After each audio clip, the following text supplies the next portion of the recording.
श्रीनगर में राहुल गांधी की री-लॉन्चिंग हो रही है। कांग्रेस का दावा है कि 13 पार्टियों के नेता राहुल गांधी को Srinagar to Delhi take off कराने पहुंचे हैं।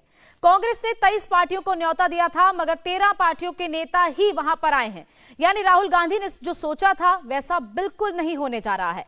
श्रीनगर में कांग्रेस का मंच कमजोर दिख रहा है। 2024 के लिए एक दूसरा मोर्चा केसीआर बना रहे हैं, जिसमें पार्टियां तो कम है लेकिन दमखम कांग्रेस के बराबर ही दिखता है। ममता, मायावती, जगन, बादल जो कहीं नहीं है, उनका भी अपना एक अलग मोर्चा है। 2024 के चुनाव में बस 15 महीने बचे हैं। मोदी को चैलेंज कौन करेगा, अभी ये तय नहीं हो पा रहा है। इन सब के बीच मोदी जो कर रहे हैं वो पूरी सियासत को कैसे बदल देगी, इस पर एक रिपोर्ट देखिए।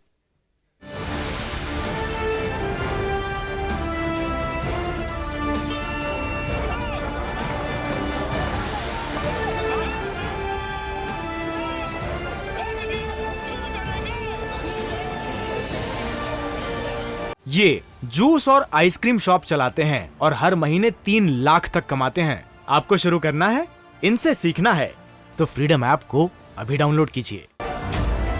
135 दिन, 4000 किलोमीटर,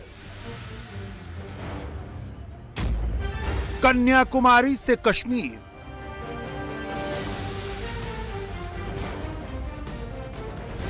इतनी लंबी पैदल यात्रा करके राहुल गांधी ने लाल चौक पर तिरंगा तो फहरा दिया, लेकिन कांग्रेस के तपस्वी को इस तपस्या से मिला क्या?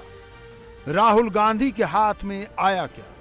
30 जनवरी को श्रीनगर आने के लिए कांग्रेस ने 23 पार्टियों को इनविटेशन भेजा था।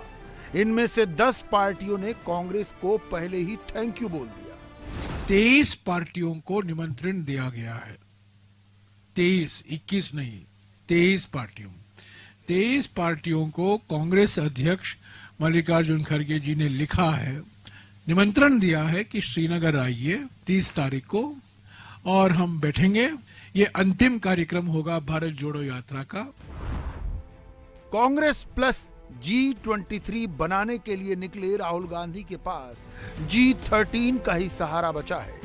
इनमें से ज्यादातर छोटे दल हैं जिनकी लोकसभा में नगण्य उपस्थिति है। ममता बनर्जी को खड़गे ने राहुल के मंच पर आने का न्योता भेजा था, दीदी ने इनकार कर दिया। अखिलेश यादव को भी श्रीनगर आने का इनविटेशन मिला था, अखिलेश ने मना कर दिया। यूपी में समाजवादी पार्टी का अलायंस पार्टनर जयंत चौधरी ने भी इनकार कर दिया। मायावती ने भी कांग्रेस को नमस्ते कर लिया। मायावती श्रीनगर नहीं जाएंगे। बिहार के मुख्यमंत्री नीतीश कुमार ने बिहार में अपनी यात्रा का बहाना बनाया। जेडीयू अध्यक्ष ललन सिंह ने नागालैंड चुनाव का बहाना बनाया। टीडीपी के चंद्रबाबू नायडू ने कांग्रेस का न्योता ठुकरा दिया है। चंद्रबाबू नायडू भी श्रीनगर नहीं जाएंगे। जेडीएस के कुमार स्वामी को 2 दिन लेट से इनविटेशन मिला, कुमार स्वामी ने उसे ठुकरा दिया। 5 बड़े राज्यों में सरकार चला रहे विपक्ष के नेताओं को राहुल गांधी ने बुलाया ही नहीं। वो कौन हैं, क्या हैसियत रखते हैं, ये आगे बताएंगे। पहले ये देख लेते हैं कि श्रीनगर में राहुल गांधी के मंच पर कौन कौन होगा। 15 दिन पहले कांग्रेस ने जितने बड़े मैच की उम्मीद की थी वैसा नहीं होने जा रहा है। कांग्रेस का मैच छोटा होगा, फिर भी ये देखना दिलचस्प है कि वहां होगा कौन कौन। श्रीनगर में डीएमके के नेता होंगे। स्टालिन अगर खुद नहीं आए तो किसी सीनियर नेता को भेजेंगे। तेजस्वी यादव भी ऐसा ही कर सकते हैं।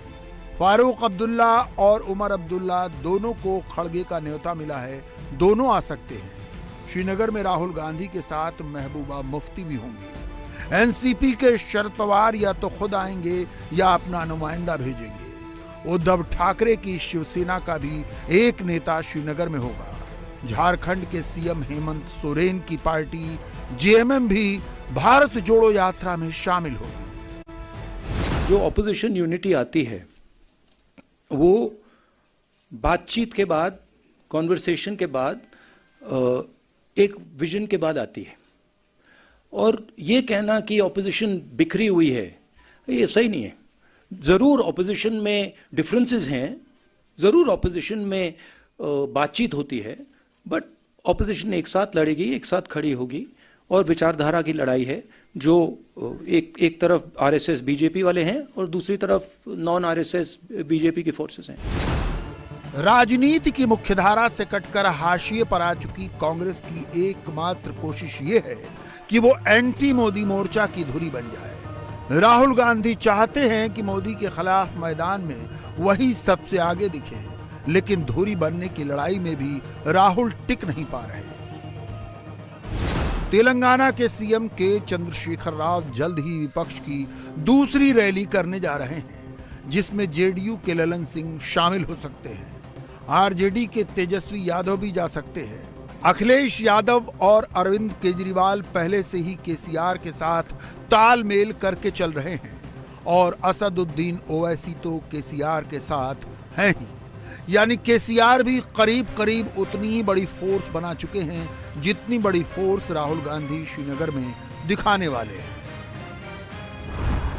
फर्स्ट फ्रंट नरेंद्र मोदी का, सेकंड फ्रंट राहुल गांधी का, थर्ड फ्रंट केसीआर, अखिलेश और केजरीवाल का।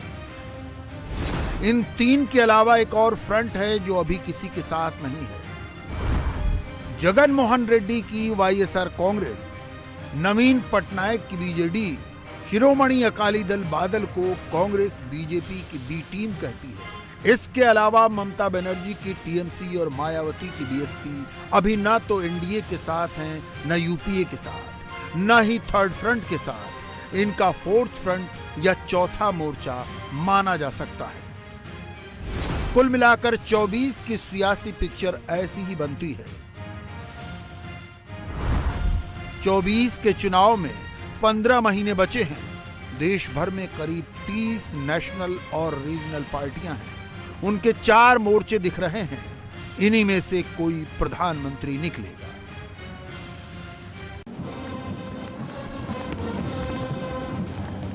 नई दिल्ली के ऐतिहासिक विजय चौक पर बीटिंग रिट्रीट सेरेमनी में आज सारी स्वदेशी धुनें बजाई गई।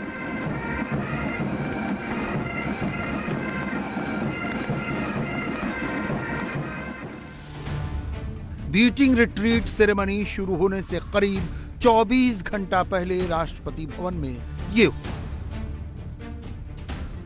गुलामी की निशानियां एक एक करके मिटाई जा रही हैं।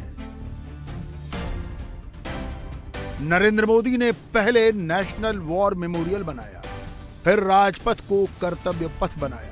इंडिया गेट पर कैनोपी में जहां ब्रिटेन के राजा की मूर्ति लगी थी, वहां नरेंद्र मोदी ने नेताजी सुभाष चंद्र बोस की मूर्ति लगाई और अब मुगल गार्डन को अमृत उद्यान कर दिया। पूरा मुगल का नाम निशान पूरा उखाड़ के फेंकना चाहिए। जहां जहां भी है ये लोग का नाम निशान उठा देना चाहिए।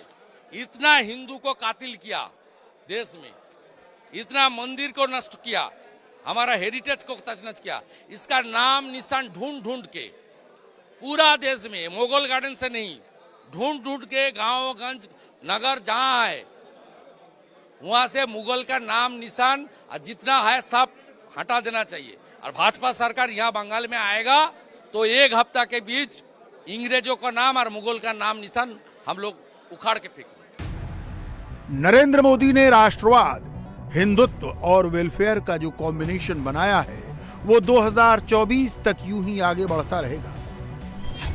राष्ट्रवादी वोटर, हिंदुत्ववादी वोटर और लाभार्थी वोटर ये मोदी का कोर वोट बैंक क्रिएट करते हैं। हमें एकजुट होकर देश के विकास के लिए काम करना है। आज पूरी दुनिया भारत की ओर बहुत उम्मीदों से देख रही है। आज भारत दुनिया के हर बड़े मंच पर अपनी बात डंके की चोट पर कहता है। हमें अपने संकल्पों को सिद्ध कर दुनिया की उम्मीदों पर खरा उतरना है। हम कड़ा परिश्रम करेंगे, सब मिलकर के करेंगे। सबके प्रयास से सिद्धि प्राप्त होके रहेगी।